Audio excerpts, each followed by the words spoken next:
Hello everybody, I'm Salim Kikeke. Welcome to Focus on Africa. Our top stories. Lawmakers in the House of Representatives begin proceedings. They'll vote shortly on whether the president incited insurrection against the United States. For us to be able to survive as a functioning democracy, there has to be accountability. This country is hurting. The people are hurting. Our colleagues are hurting. This is a reckless impeachment.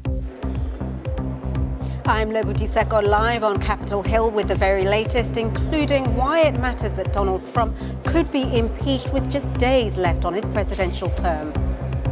Uganda shuts down social media ahead of elections on Thursday after President Museveni accused Facebook of bias. I've had to shut down my Facebook ads and I'm not doing business right now because I run my business mainly on Facebook. So I'm in kind of a break until the election time is. Also in the program, cries for help as the question lingers. Where is Diaré Sow? The Senegalese star student's disappearance mobilizes the diaspora that took to social media to find her.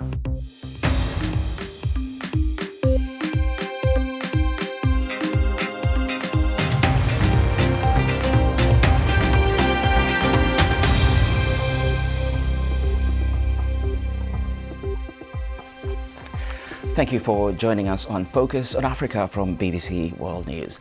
The US House of Representatives is debating a move to impeach President Trump over last week's deadly attack on Congress. Democrats say the president incited the storming of the Capitol buildings and are pressing ahead with a motion of impeachment after Vice President Mike Pence rejected a call to remove Mr. Trump from office. Let's go live to the House floor where proceedings are ongoing in an historic second potential impeachment of President Donald Trump. It would make Mr. Trump the only president to be impeached twice and the only one to be impeached for inciting insurrection against the United States. He's called the moves a witch hunt.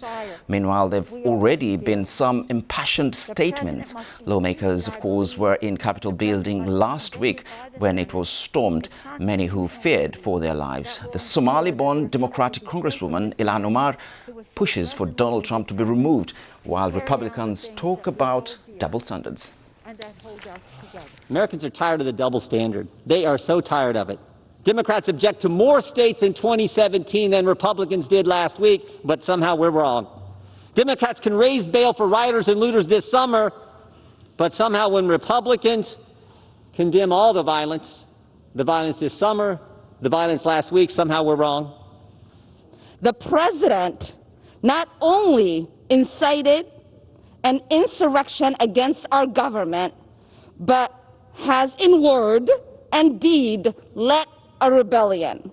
We cannot simply move past this or turn the page.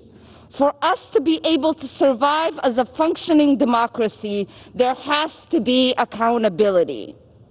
We must impeach and remove this president from the office immediately so that he cannot be a threat to our democracy.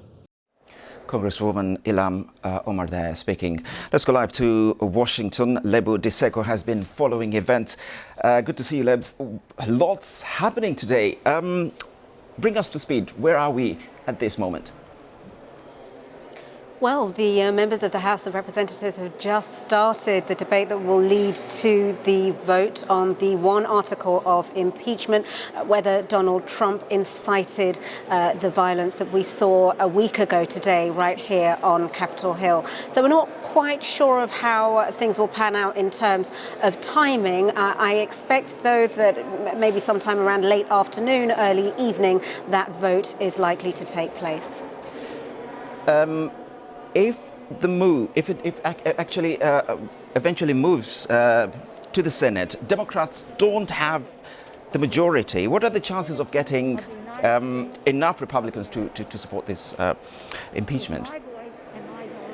You're right, Salim. It does need a two-thirds majority in the Senate in order to vote to convict. But we're hearing all sorts of things from the Republican camp there that suggest that perhaps some of them might be open to that.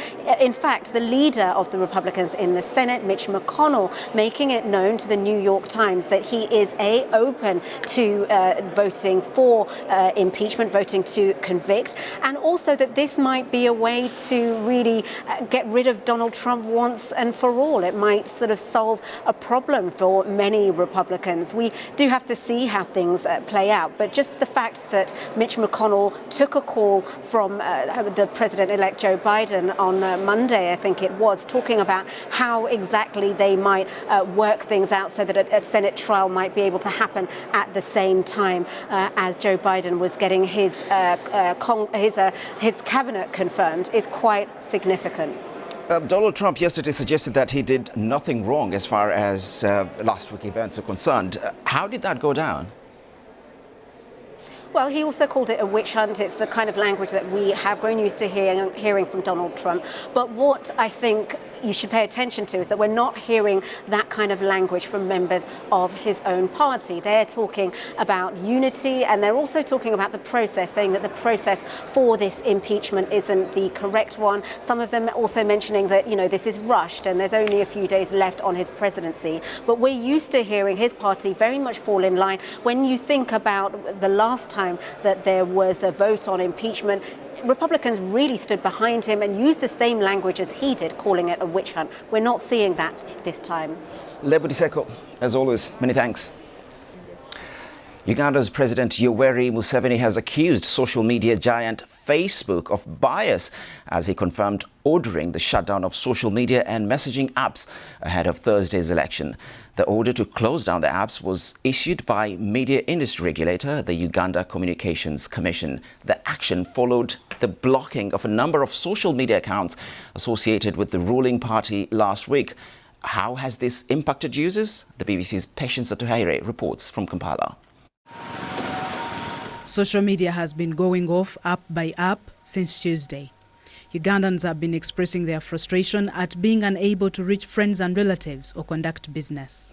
Personally, I've had to shut down my Facebook ads, and I'm not doing business right now because I run my business mainly on Facebook. So I'm in kind of a break until the election time is over, and that's when I'll resume business. I'm hoping that they're going to open Facebook again. The same government, some time back, in a bid to increase revenue mobilization, introduced what is called over-the-top tax services, OTT, as a way of collecting taxes from people who use media services. Now, right now, if you shut it down, is the president saying that now he has overlaunched again a war against revenue mobilization? Initially, the telecoms were hesitant to comment. But this morning, one of the major operators in the country released a statement saying that they had blocked social media on government's orders. The president has said that the blocking of the apps was in response to tech giant Facebook's arrogance. That social channel you are talking about, if it is going to operate in Uganda, it should be used equitably by everybody who has to use it. If you want to take sides against the NRM, then that group would not operate in Uganda. Uganda is ours, it's not anybody's. For most mobile phone users in Uganda currently, the only way to get on social media is by using VPN. This first became popular during the 2016 election when social media and internet use were also disrupted. Patience Atuhaire, BBC News, Kampala. Around 17 million people go to the polls in Uganda on Thursday, and the Electoral Commission there earlier today confirmed that all voting materials have been dispatched across the country and called for calm ahead of tomorrow's elections. As I conclude, the Commission urges all stakeholders to conduct themselves in a tolerant, peaceful and tranquil manner and participate in the final activities of this election in accordance with the guidelines and the law to ensure that we achieve a free and fair exercise. Now, Ethiopia and Sudan have continued to trade accusations over a border dispute as tension between the two East African neighbours escalate. A statement from Sudan's foreign ministry says an Ethiopian military aircraft crossed the Sudanese-Ethiopian border in a dangerous and unjustified escalation. Ethiopia's foreign ministry, on the other hand, says Sudanese armed forces have pushed into Ethiopian territory, occupying farms and looting properties.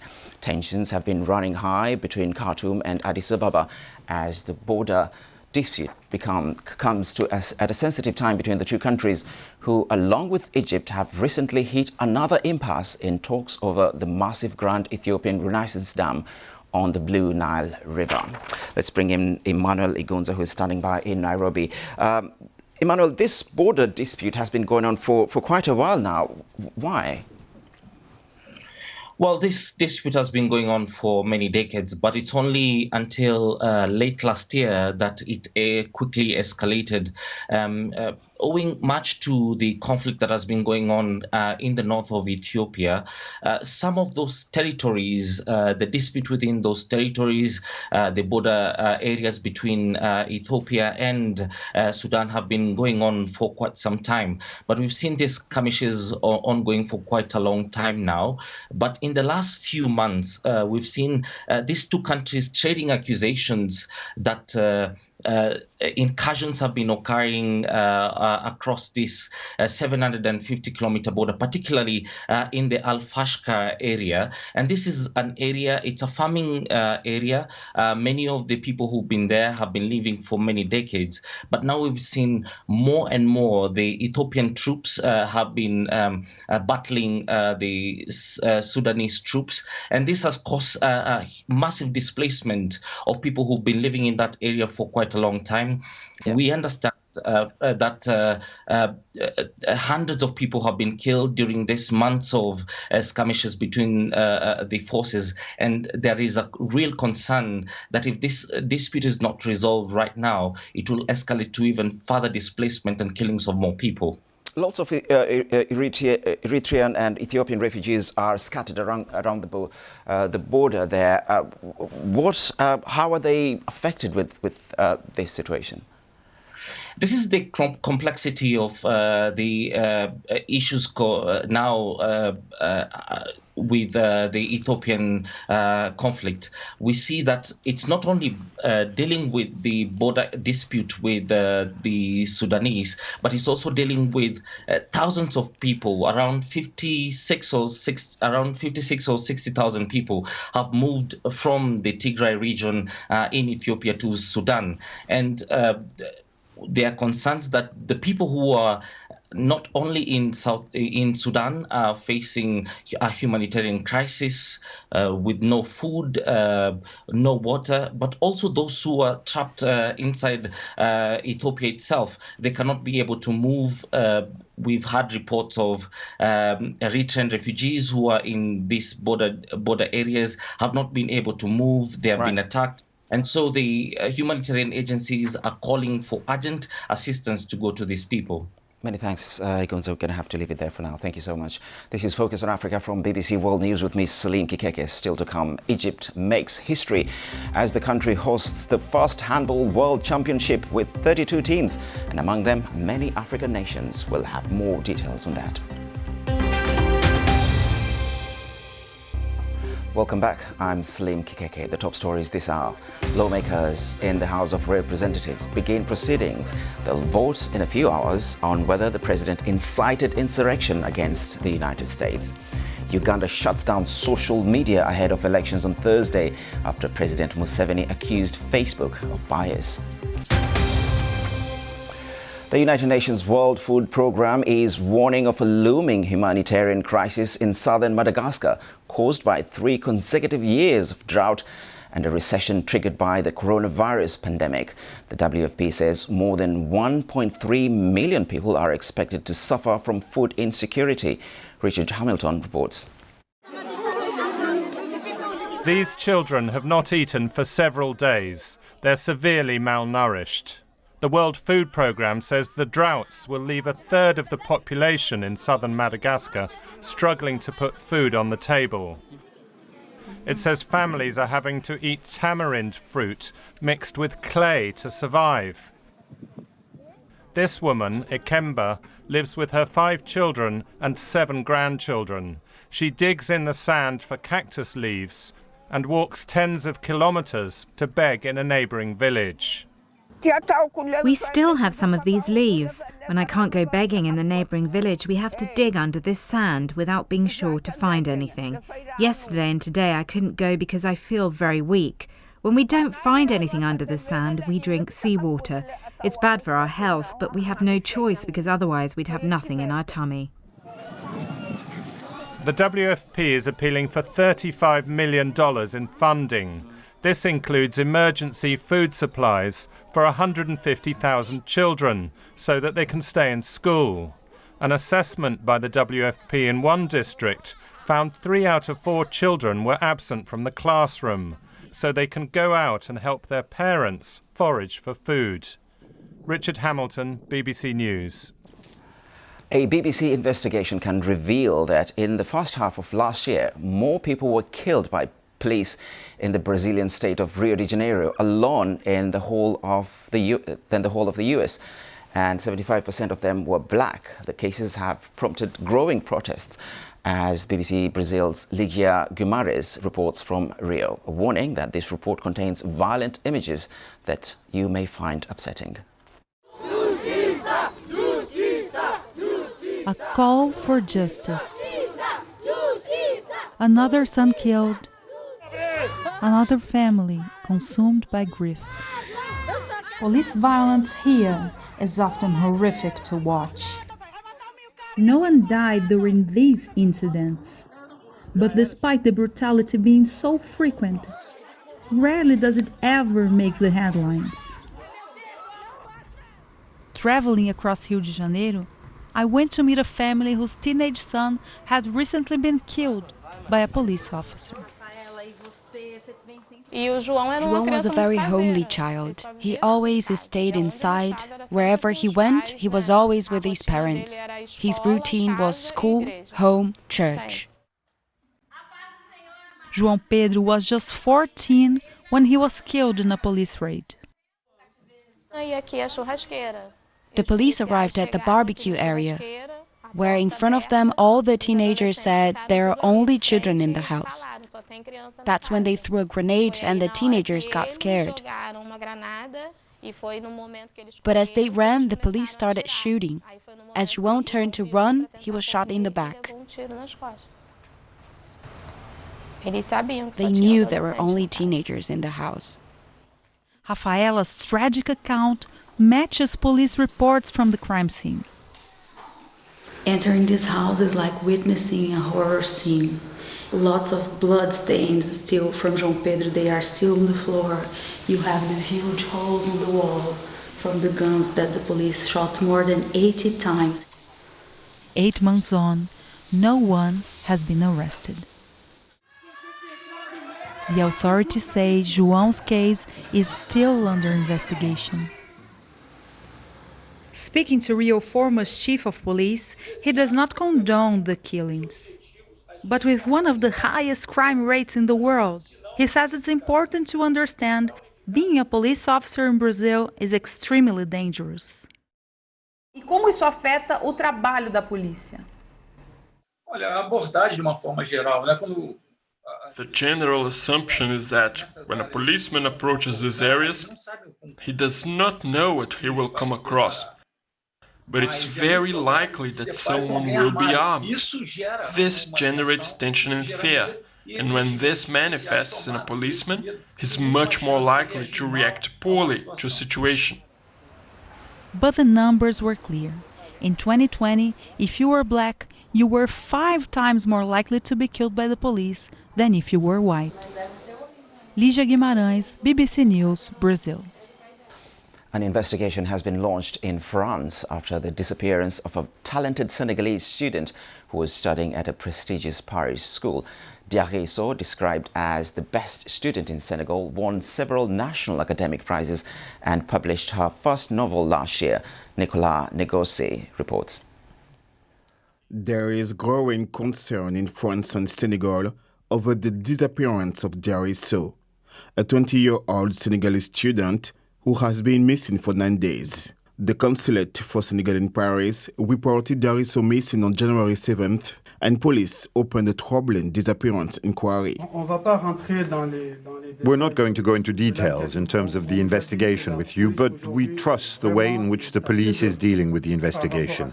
They will explore all the footage and many other things. We're optimistic that this is going to allow us to understand more about what happened.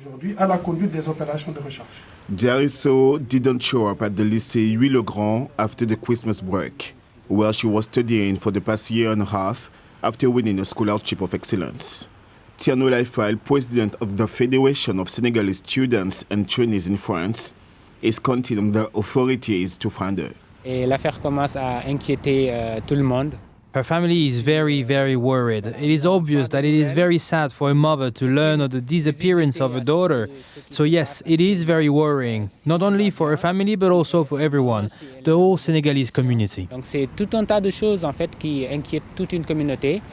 Aimer ça du plus profond de soi. Passionate about reading, the young woman is the author of a novel published in 2020, The Face of an Angel. Her relatives are optimistic. I think she was seen a bit like a model of girls. We did not come from a big family, and we managed to pursue a great career in school. I think that this disappearance created the emotion and the consternation of the Senegalese here in Senegal as in the diaspora. All efforts are now in the hope of finding this gifted student from Senegal who was last seen in the south of Paris 9 days ago. Nicolas Negossi, BBC News.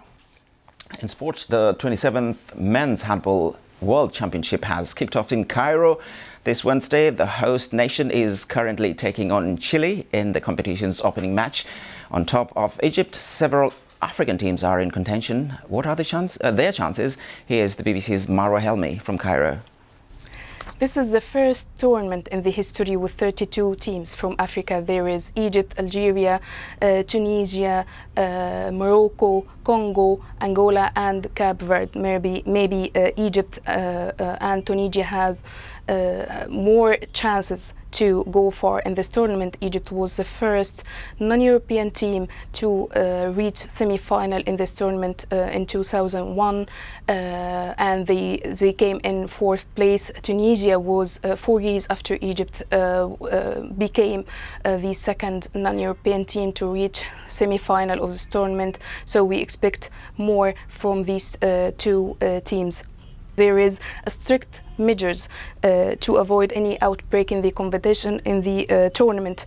Macedonia is replacing Czech Republic and Switzerland is replacing USE. The two teams had to withdraw after several positive COVID-19 cases before they departed to Egypt.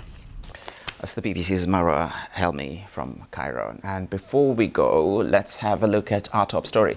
The House of Representatives is voting in a few minutes a move to impeach President Donald Trump over last week's deadly attack on Congress.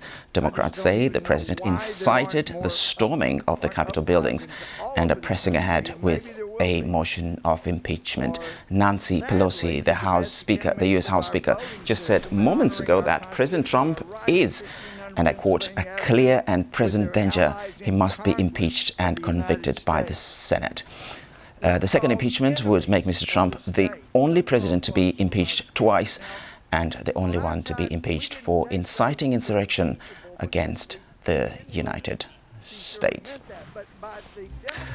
Lots happening there in the US. Don't forget you can get in touch with me and some of the team on social media. I'm at Salim, S-A-L-Y-M, on Twitter. Tweet me and I'll tweet you right back. And that's it from the program. From me and the rest of the Focus on Africa team. It's goodbye. You're watching BBC World News.